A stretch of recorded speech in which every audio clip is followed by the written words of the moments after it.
Assalamualaikum warahmatullahi wabarakatuh. Shalom, Om Swastiastu, Namo Buddhaya, Salam Kebajikan. Perkenalkan, nama saya Feby Fitri Amalia dengan NIM 1702521071, mahasiswi Digital Marketing, Universitas Negeri Jakarta. Pada kesempatan ini, saya ingin mengucapkan terima kasih yang sebesar-besarnya kepada dosen pembimbing satu yaitu Bapak Setio Ferry Wibowo dan dosen pembimbing dua yaitu Bapak Adnan Kasofi atas bimbingan dan arahan yang telah diberikan sehingga saya dapat menyelesaikan proposal skripsi ini. Adapun judul penelitian saya yaitu preferensi konsumen pada kopi keliling jago berbasis digital di Jakarta. Penelitian ini saya susun sebagai bagian dari syarat akademik untuk menyelesaikan studi saya di digital marketing. Saya berharap presentasi ini dapat memberikan pemahaman yang jelas mengenai penelitian yang akan saya lakukan. Adapun latar belakang penelitian ini berasal dari fenomena bahwa kopi telah menjadi bagian penting dalam kehidupan sehari-hari. Menurut hasil survei dari databox.id bahwa pada tahun 2022 sampai 2023, Indonesia termasuk salah satu negara penghasil kopi terbesar di dunia dan menduduki peringkat ketiga dengan total produksi 11,85 juta karung. Keberagaman jenis kopi yang dihasilkan menjadikan Indonesia sebagai salah satu pemain utama di pasar kopi global. Selain sebagai komoditas ekonomi, kopi juga telah menjadi bagian dari gaya hidup masyarakat perkotaan, terutama di Jakarta. Perubahan gaya hidup modern mendorong berkembangnya berbagai layanan kopi, mulai dari coffee shop hingga kopi keliling yang menawarkan fleksibilitas dan efisiensi. Salah satu kota yang mendukung dengan kopi keliling ini adalah kota Jakarta. Jakarta adalah kota dengan gaya hidup yang cepat dan dinamis, sehingga masyarakatnya membutuhkan cara yang praktis dan efisien dalam berbagai hal, termasuk menikmati kopi. Dengan perkembangan teknologi dan aplikasi seluler, banyak orang kini mencari alternatif yang lebih mudah dan cepat. Pedagang kopi keliling menjadi solusi bagi kebutuhan ini, sekaligus sebagai peluang usaha di sektor informal yang membantu mengurangi pengangguran. Mereka ini biasanya berjualan di pinggir jalan, contohnya di trotoar atau taman. Meskipun sering dianggap mengurangi estetika kota, keberadaan mereka tetap memberikan manfaat bagi banyak orang. Nah, salah satu kopi keliling yang ada di Jakarta adalah Kopi Jago. Layanan Kopi Jago ini juga adalah satu-satunya layanan yang bisa memesan melalui aplikasi. Kopi Jago ini menawarkan kemudahan bagi konsumen untuk memesan kopi melalui aplikasi tanpa harus keluar rumah atau kantor. Selain cita rasa, konsumen memilih layanan ini karena praktis, nyaman, dan menghemat waktu. Dengan teknologi digital, pesanan bisa langsung diantarkan ke lokasi menggunakan sepeda listrik, menjadikannya solusi modern untuk menikmati kopi dengan mudah. Untuk mencapai visinya, Kopi Jago menerapkan konsep Starbucks keliling atau Starling dengan meningkatkan kualitas dan pengalaman pelanggan. Pada tahun 2022, mereka melakukan rebranding dengan memperbarui desain gerobak serta meluncurkan aplikasi khusus untuk mempermudah pemesanan. Inovasi ini membuat layanan lebih fleksibel dan efisien, sekaligus menekan biaya operasional dengan penggunaan sepeda listrik sebagai alat pengantaran pesanan. Hal ini memungkinkan pelanggan mendapatkan kopi berkualitas dengan cara yang lebih praktis dan hemat biaya. Kopi Jago menunjukkan komitmennya terhadap pelestarian lingkungan. Salah satu bentuk nyata dari komitmen ini adalah kebijakan untuk tidak menyediakan sedotan plastik sebagai bagian dari upaya mengurangi limbah. Selain itu, Kopi Jago mendorong pemesanan melalui aplikasi yang tidak hanya memudahkan pelanggan, tetapi juga mengurangi penggunaan kertas untuk struk transaksi. Untuk mendukung keberlanjutan, pesanan dikirim menggunakan electric card, yaitu kendaraan listrik tanpa emisi, sehingga lebih ramah lingkungan dan efisien dalam operasionalnya. Langkah-langkah ini mencerminkan kepedulian Kopi Jago terhadap isu keberlanjutan, sekaligus menegaskan bahwa bisnis yang bertanggung jawab tidak hanya mengejar keuntungan, tetapi juga berupaya menjaga kelestarian alam. Kopi Jago ini berhasil menjual hingga 150 cup kopi setiap harinya. Hal ini mencerminkan tingginya minat konsumen terhadap layanan berbasis aplikasi digital yang menawarkan kemudahan dan kenyamanan. Keberhasilan tersebut juga membuktikan bahwa konsep kopi keliling ini dapat beradaptasi dengan gaya hidup masyarakat perkotaan yang serba cepat. Meskipun Kopi Jago memiliki beberapa keunggulan seperti kemudahan pemesanan melalui aplikasi dan pengiriman dengan sepeda listrik, namun Kopi Jago menghadapi beberapa tantangan terutama terkait dengan adanya review negatif dari pelanggan. Nah, pada gambar 1.4, yaitu terdapat ulasan negatif dari konsumen kopi Jago bahwa terdapat salah satu keluhannya adalah ketidakkonsistenan rasa kopi yang dapat mempengaruhi kepuasan dan loyalitas konsumen. Ketidakkonsistenan ini menunjukkan adanya perbedaan dalam standar kualitas produk baik dari segi racikan, bahan baku maupun proses penyajian. Jika permasalahan ini tidak ditangani dengan baik, maka dapat berdampak pada penurunan kepercayaan konsumen terhadap merek kopi Jago. Lalu pada gambar 1.5, yaitu terdapat ulasan negatif dari konsumen kopi Jago bahwa terdapat keluhan pelanggan mengenai kopi yang memiliki masa kadaluarsa dengan terlalu dekat. Beberapa pelanggan menerima kopi dengan tanggal kadaluarsa yang hanya berlaku sampai keesokan harinya, yang menimbulkan khawatiran mengenai kualitas dan kesegarannya. Situasi ini dapat merusak kepercayaan pelanggan terhadap kopi Jago dan berpotensi mengurangi tingkat loyalitas mereka jika masalah ini tidak segera ditangani. Lalu, pada gambar 1.6, terdapat keluhan bahwa pengguna aplikasi Jago mengeluhkan keterlambatan pengiriman yang cukup lama. Selain itu, banyak pelanggan yang mengungkapkan kekecewaan karena sering menerima pemberitahuan bahwa produk yang mereka pesan ini sudah habis. Hal ini menyebabkan rasa ketidaknyamanan dan kekecewaan di kalangan pelanggan yang dapat mengurangi tingkat kepercayaan mereka terhadap pelayanan Jago. Nah, jika masalah ini tidak teratasi dengan baik, kepercayaan dan kepuasan pelanggan bisa menurun, yang berdampak pada loyalitas mereka. Selain itu, reputasi merek Jago juga bisa terganggu, mempengaruhi citra perusahaan, dan mengurangi daya tarik bagi pelanggan baru.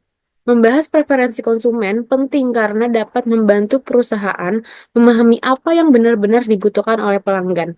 Nah, dengan mengetahui preferensi ini, Kopi Jago dapat meningkatkan kepuasan pelanggan, membangun loyalitas, serta mengembangkan strategi pemasaran dan inovasi layanan yang lebih efektif.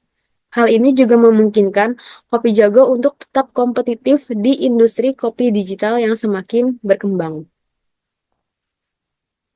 Dengan latar belakang tersebut, terbuatlah pertanyaan yaitu, apa saja faktor-faktor yang menentukan preferensi konsumen terhadap layanan kopi keliling berbasis aplikasi digital Jago di Jakarta, dengan tujuan penelitian yaitu untuk mengetahui apa saja faktor-faktor yang menentukan preferensi konsumen terhadap layanan kopi keliling berbasis aplikasi digital Jago di Jakarta. Dengan manfaat dari penelitian ini adalah ada manfaat teoritis, yaitu untuk penelitian ini berkontribusi pada pengembangan manajemen pemasaran digital dengan mengungkapkan preferensi konsumen terhadap pelayanan pesan antar kopi berbasis aplikasi. Lalu yang kedua ada manfaat praktis untuk pelaku usaha mengoptimalkan layanan pengiriman, meningkatkan kualitas produk, mengembangkan strategi pemasaran, dan menciptakan program loyalitas pelanggan. Lalu dari industri kopi, menjadikan referensi pengembangan layanan digital, memahami tren preferensi konsumen, dan meningkatkan daya saing industri kopi berbasis aplikasi. Lalu untuk konsumen, meningkatkan kualitas layanan, memberikan pengalaman pemesanan yang lebih baik, serta memastikan nilai tambah dalam layanan pesan antar kopi. Lalu untuk peneliti selanjutnya, yaitu menyediakan data empiris dan kerangka analisis untuk penelitian lebih lanjut tentang preferensi konsumen dalam layanan digital. Oke, lanjut ke bab 2 yaitu tinjauan pustaka. Teori yang saya gunakan dalam penelitian ini adalah teori perilaku konsumen karena teori ini menjelaskan bagaimana individu dalam mengambil keputusan pembelian berdasarkan preferensi, kebutuhan, dan faktor eksternal yang memengaruhinya. Dalam konteks layanan kopi keliling berbasis digital seperti Jago, perilaku konsumen dipengaruhi oleh berbagai faktor seperti kemudahan akses melalui aplikasi, kualitas produk, harga, serta pengalaman pengguna. Dengan memahami perilaku konsumen, penelitian ini dapat mengidentifikasi faktor utama yang menentukan preferensi konsumen, sehingga dapat memberikan rekomendasi yang lebih tepat bagi pengembangan strategi pemasaran dan peningkatan layanan kopi Jago. Di sini ada definisi perilaku konsumen. Menurut Nugraha et al. 2021, perilaku konsumen adalah semua aktivitas, tindakan, dan proses berpikir yang dilakukan oleh konsumen mulai dari sebelum membeli, saat membeli, menggunakan, hingga mengevaluasi produk atau layanan setelah digunakan. Menurut Kotler and Keller dalam Dewey et al. Tahun 2022, perilaku konsumen adalah studi yang berfokus pada bagaimana individu, kelompok, atau organisasi memilih, membeli, menggunakan, dan mengevaluasi produk untuk memenuhi kebutuhan dan keinginan mereka. Menurut Amirullah tahun 2022, perilaku konsumen merujuk pada berbagai tindakan nyata yang dilakukan oleh individu atau konsumen yang dipengaruhi oleh faktor psikologis serta faktor eksternal lainnya. Berdasarkan pendapat ahli di atas, dapat disimpulkan bahwa perilaku konsumen mencakup berbagai aktivitas, tindakan, dan proses berpikir yang digunakan individu atau kelompok untuk memilih, membeli, menggunakan, dan mengevaluasi produk serta layanan untuk memenuhi kebutuhan dan keinginan mereka. Lalu ada jenis-jenis perilaku konsumen. Menurut Wira Praja et al. 2021, perilaku konsumen terbagi menjadi dua jenis, yaitu perilaku rasional dan perilaku irasional. Perilaku bersifat rasional terjadi ketika konsumen membuat keputusan pembelian berdasarkan pemikiran logis dan kebutuhan yang nyata. Contohnya, sebelum membeli kopi dari pedagang kopi keliling, konsumen ini biasanya melihat beberapa pilihan dan membandingkan harganya. Misalnya, dia mencoba membeli kopi susu dari dua penjual berbeda, lalu memilih yang rasanya enak dan harganya sesuai dengan uang yang dia punya. Lalu, kalau perilaku bersifat irasional terjadi ketika konsumen melakukan pembelian tanpa mempertimbangkan logika, melainkan dipengaruhi oleh faktor seperti diskon, hadiah, atau penawaran menarik dari tim pemasaran. Contohnya, ada seseorang yang membeli kopi dalam jumlah banyak karena sedang ada promo buy one get one. Padahal sebenarnya dia ini nggak terlalu butuh sebanyak itu. Atau contoh lainnya, seseorang yang terpengaruh karena iklan.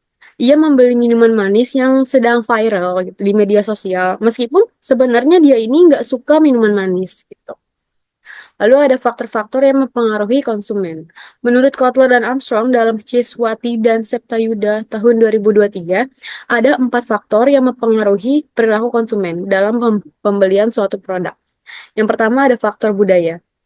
Faktor budaya ini ada 3, yaitu kebudayaan, subbudaya, dan kelas sosial. Kebudayaan membentuk nilai, persepsi, dan preferensi konsumen, mempengaruhi kebutuhan, gaya hidup, serta pandangan terhadap produk yang dianggap penting.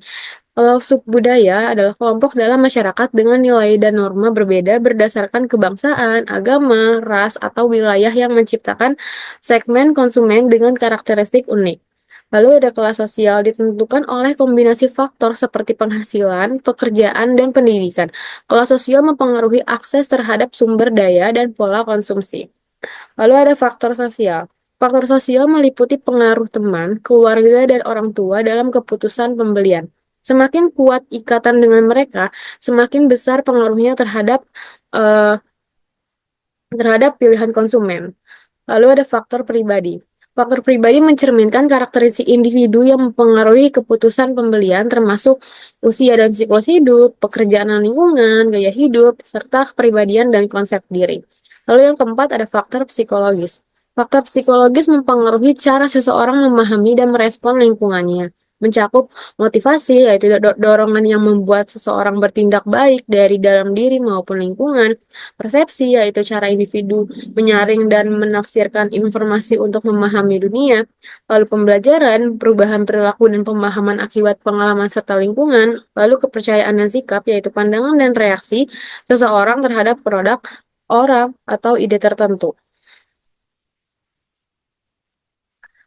Lalu di sini ada preferensi konsumen.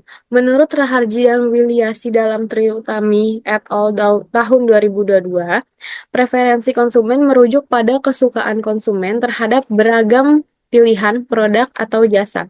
Menurut Kotler dalam Risconi dan Misi Dawati tahun 2024, pada penelitiannya, preferensi merujuk pada sikap atau perilaku konsumen terhadap suatu produk atau layanan yang mencakup evaluasi dari sisi kognitif, emosional, dan kecenderungan untuk bertindak terhadap suatu objek atau gagasan. Menurut Pindik dalam Puspitasari dan Nirawati tahun 2022, pada penelitiannya preferensi konsumen adalah penilaian atau kecenderungan seseorang dalam memilih, menyukai, atau tidak menyukai suatu produk. Dengan memahami preferensi konsumen, perusahaan dapat merancang produk serta strategi pemasaran yang lebih relevan dan sesuai dengan kebutuhan serta harapan pasar. Nicholson menyatakan ada 3 sifat dasar dalam hubungan preferensi, yaitu yang pertama ada kelengkapan. Individu dapat menentukan pilihan antara dua alternatif tanpa ragu. Lalu ada transitivitas, yaitu jika seseorang lebih menyukai A daripada B dan A daripada C, maka ia juga lebih menyukai A daripada C. Yang ketiga ada kontinuitas. Jika seseorang lebih menyukai A daripada B, maka semua keadaan terkait A dianggap lebih baik daripada B. Prinsip ini memastikan konsumen membuat pilihan yang jelas dan konsisten. Selanjutnya ada atribut produk. Atribut dalam penelitian ini berasal dari dimensi preferensi konsumen yang terdiri dari kualitas harga, kualitas produk, harga produk, tangible, pelayanan, kemasan, jejak karbon produksi, dan informasi ramah lingkungan. Lalu di sini ada efektivitas aplikasi digital. Menurut Davis, dalam Mulyadi dan Japaryanto tahun 2021, ada dua indikator dalam layanan aplikasi digital. Yang pertama ada kemudahan penggunaan, yaitu teknologi yang mudah digunakan untuk meningkatkan efisiensi dan tidak menghambat produktivitas. Lalu yang kedua ada manfaat yang dirasakan. Pengguna merasakan keuntungan dari teknologi karena meningkatkan kinerja. Lalu di sini ada 10 penelitian terdahulu dari Hernosa et al. Tahun 2021, Ong et al. Dari tahun 2021, Watch di Jono et al. Tahun 2024, Mufida tahun 2023, Roma et al. 2021, Akbar et al. 2020, Utama dan Antonio tahun 2022, Aristawati et al. 2024, Ala et al. 2024, dan Yani et al. Tahun 2024. Baik, masuk ke bab 3 yaitu metode penelitian. Waktu dan tempat penelitian di sini, penelitian ini berlangsung mulai dari Februari tahun 2025 hingga selesai, mencakup observasi, pengajuan proposal, pengujian instrumen, penyebaran kuesioner via Google Form, serta analisis data. Objek penelitian ini adalah konsumen kopi jago di Jakarta karena operasional merek ini terbatas pada wilayah tersebut. Lalu, metode yang diterapkan adalah kuantitatif melalui metode survei. Lalu di sini ada populasi. Populasi dalam penelitian ini adalah konsumen yang mengkonsumsi kopi jago dan memiliki aplikasi jago yang berdomisili di wilayah Jakarta. Pemilihan Jakarta sebagai lokasi penelitian ini didasarkan pada fakta bahwa kopi jago hanya beroperasi di wilayah ini dengan kriteria yaitu responden yang berusia 17-26 tahun, responden yang berdomisili di Jakarta, dan responden yang telah melakukan pembelian kopi jago dalam 3 bulan terakhir. Lalu, penelitian ini menggunakan sampel non-probability yang akan dipilih melalui purposive sampling dengan menetapkan kriteria khusus. Dalam penelitian ini, jumlah konsumen kopi jago yang menggunakan aplikasi jago dan berdomisili di wilayah Jakarta tidak diketahui dengan pasti, sehingga untuk menghitung jumlah sampel minimum yang dibutuhkan, peneliti menggunakan rumus Lemeshow untuk populasi yang tidak diketahui. Rumus yang digunakan adalah sebagai berikut dengan keterangan N sama dengan jumlah sampel, Z sama dengan skor Z pada kepercayaan 95% atau sama dengan 1,96, P sama dengan maksimal estimasi 50% atau sama dengan 0,5, dan D tingkat kesalahan 10% atau sama dengan 0,01. Berdasarkan rumusan tersebut, untuk menghitung jumlah sampel menggunakan rumus Lemeshow dengan estimasi maksimal 50% dan margin kesalahan 10%. Hasil perhitungannya menunjukkan bahwa jumlah sampel minimum yang diperoleh adalah 96,04, kemudian dibulatkan menjadi 100 responden. Lalu, metode pengumpulan data pada penelitian ini adalah survei dengan menggunakan kuesioner yang disebar secara online melalui Google Form untuk mengumpulkan data melalui berbagai pertanyaan yang diambil dari penelitian sebelumnya dan diukur menggunakan skala Likert dengan penilaian diberikan pada skala 1 hingga 5, mulai dari sangat tidak setuju pada nilai 1 dan hingga sangat setuju pada nilai 5. Lalu masuk ke instrumen penelitian. Instrumen ini biasanya mencakup indikator dalam bentuk pernyataan atau pertanyaan. Berikut adalah tabel instrumen penelitian yang digunakan untuk mengumpulkan data dengan metode survei berupa kuesioner yang diisi oleh responden melalui Google Form. Lalu, di sini masuk ke uji instrumen penelitian. Yang pertama ada uji validitas. Uji validitas digunakan untuk menilai sejauh mana sebuah kuesioner dapat diandalkan dan akurat. Penelitian ini menggunakan rumus person atau korelasi person product moment. Berikut adalah rumus yang dimaksud dengan keterangan R sama dengan R hitung, X sama dengan skor pada item KI, Y sama dengan jumlah skor yang diperoleh pada responden, dan N sama dengan jumlah responden.